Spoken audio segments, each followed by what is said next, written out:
Jesus gives us in our gospel this morning a variety of images and a timeless story that explain God the Father's radical love for us, his children.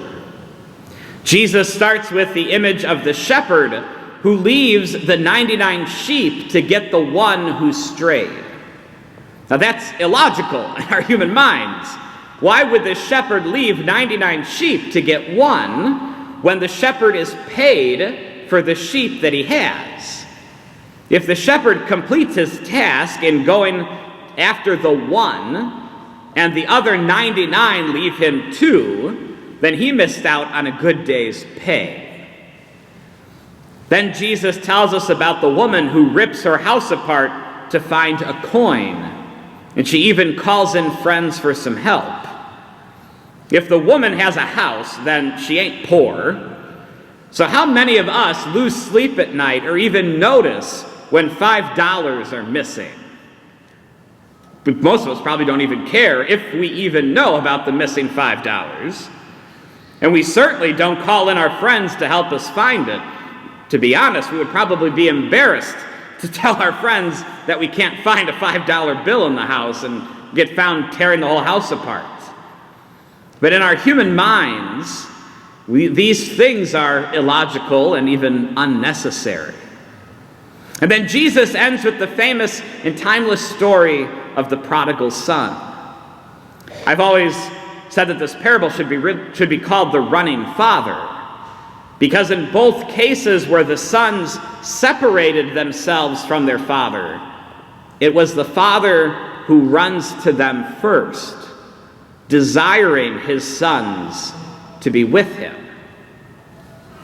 Friends, these are three images of the radical love that God has for us, his beloved children. It's a love that we can't understand.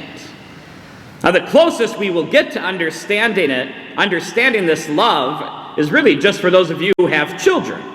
You know that on your kid's worst day, when if it were anyone else, you would strangle or punch their lights out, you still love your children, and your love for them never diminishes. If a person in your workplace, at the Jewel, or on your block made you as angry as your own children do on their worst day, you'd probably never talk to that person again. Yet you find a way to forgive and continue to love your child. And that is the closest we can come to understand that radical love God the Father has for us. Well, friends, the real hard part is that we are called to share that love with everyone and not just your children. I'm called to share that love with everyone that I meet, not just my parishioners. We need to live our lives with the same radical love of God the Father. And how do we accomplish this? Through growing in virtue and acts of charity. We grow in virtue by praying daily, getting our sinful butts to confession regularly, and attending Sunday Mass with our parish community. But we also need to do acts of charity. We need to be a people who offer ourselves as a gift.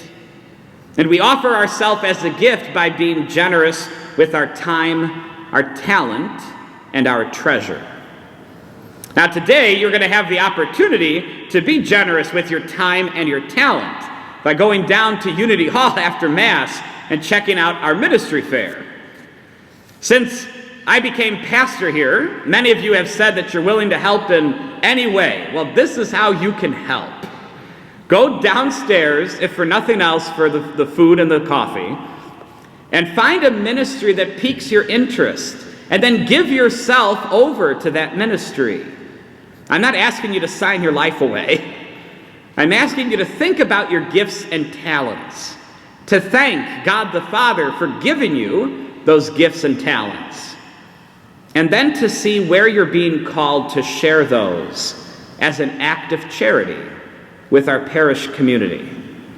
And not all of them are looking for you to work. Many of them are community ministries or social ministries where you just get together and have some fun and pray and get to know each other.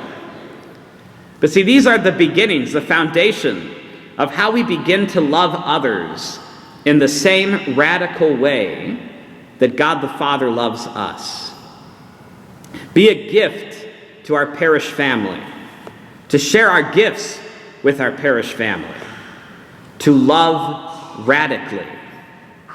And if you do this, watch your life change for the better, and watch yourself become a saint.